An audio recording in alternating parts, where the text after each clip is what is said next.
Many Democrats now in panic mode over President Biden's chances come November.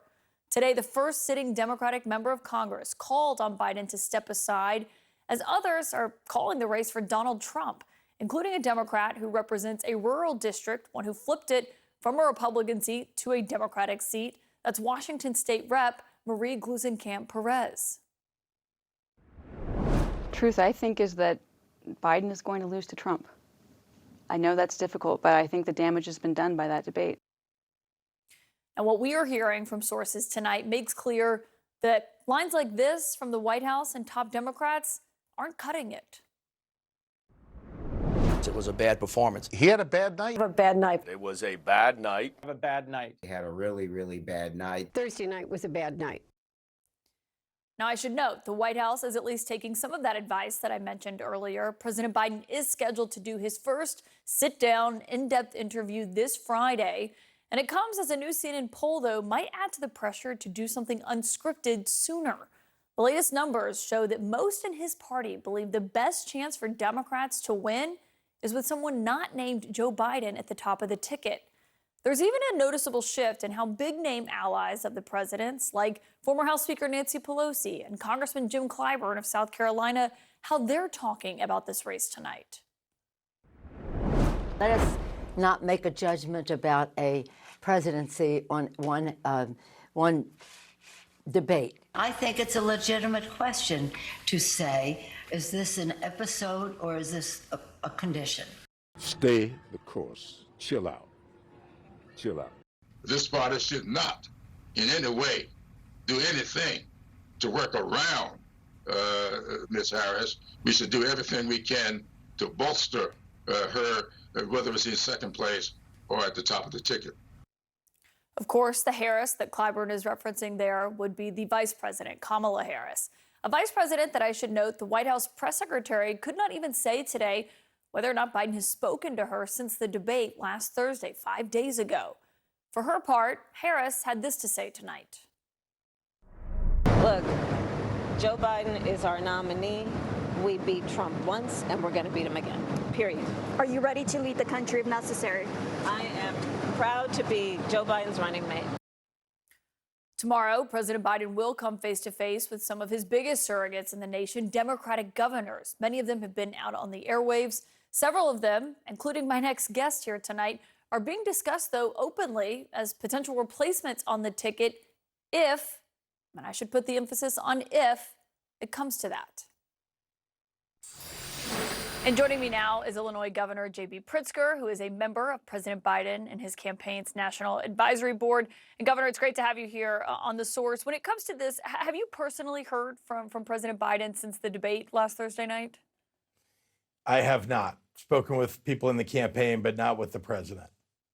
That's kind of surprising, given obviously you are a member of the campaign. You're in the state that's hosting the Democratic convention come August. Are you surprised that you have not heard from him directly? Yeah, I think it's important for the president to talk to not just the leaders of the Democratic Party across the board, but generally the nation. And so I'd like to hear more from him, and I think that he intends to do more of that. What would you like to hear from him? I mean, there's word that he's called Democratic governors to meet potentially as soon as tomorrow. Is that true? And if so, what do you want to hear from President Biden right now? Well, it is true that there's going to be a discussion tomorrow. There was a discussion yesterday among governors. It was all, fairly positive conversation, people expressing themselves and of course, talking about, what they'd like to hear from the president, what they think the strategy ought to be going forward. And I think everybody wanted to be able to express that to the president directly. And that's why Governor Walz, who heads the Democratic Governors Association, asked for the opportunity, and the president was readily willing to do it. I mean, what are you going to say to President Biden? Because we are seeing, the first sitting Democratic lawmaker say that he should drop out of the race today. We're hearing concerns from other Democrats, even if they're still backing him. I mean, what do you want to say to him tomorrow? Well, look, first of all, I think that there's a healthy discussion going on within the Democratic Party. We're not a cult like the MAGA Republicans. We tolerate dissent, and we think it's good for democracy to have this conversation. And for me anyway, my word is my bond. I honor my commitments. Joe Biden is going to be our nominee unless he decides otherwise. And so I think that there's a healthy conversation that will happen with the president, I hope, expressing what he intends to do going forward in the campaign and reassuring everybody that this is the right course to make sure that we stay the course with him. Well, it is, of course, up to President Biden to make this decision. But you personally, what do you think? Do you think he should stay as the nominee?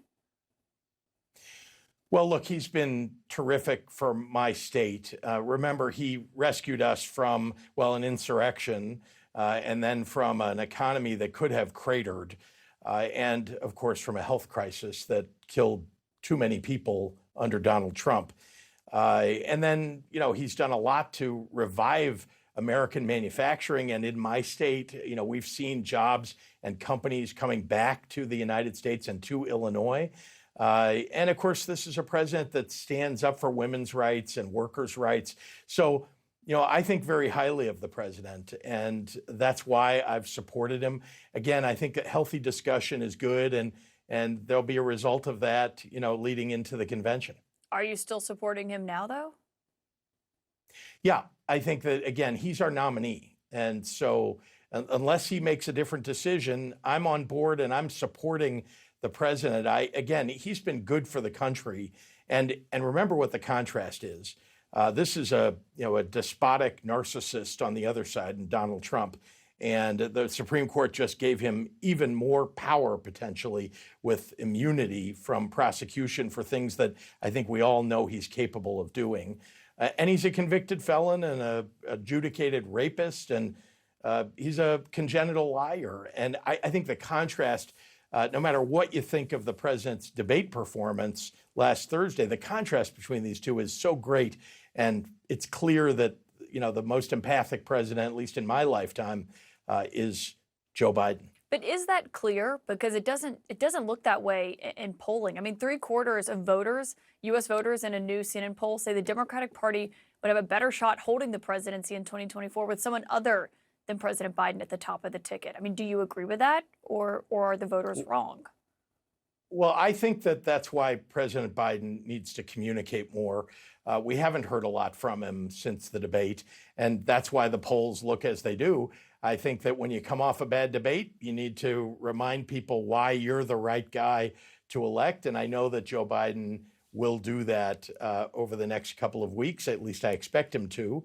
Or he'll make a different decision. And I think that's, again, this is a healthy conversation for us all to be having. And I think that the president needs to communicate to everybody, once again, why he's the right guy. You keep talking about a healthy discussion. I mean, have you heard from other Democratic governors who do believe that he should drop out of the 2024 race? No, nobody said that. There was, again, we had a call the other day, yesterday actually, in which people just expressed that they wanted to hear more from the president, that they certainly were concerned about the debate performance, but they just want to make sure that this is the right direction and that the president reassures them. I have not heard any of the governors express that, he's not the right guy. It's just that I think there are questions that got raised by that debate. And hopefully that's just a one-off situation that the president can rectify by letting everybody know, once again, all the great things that he's done for working families across America.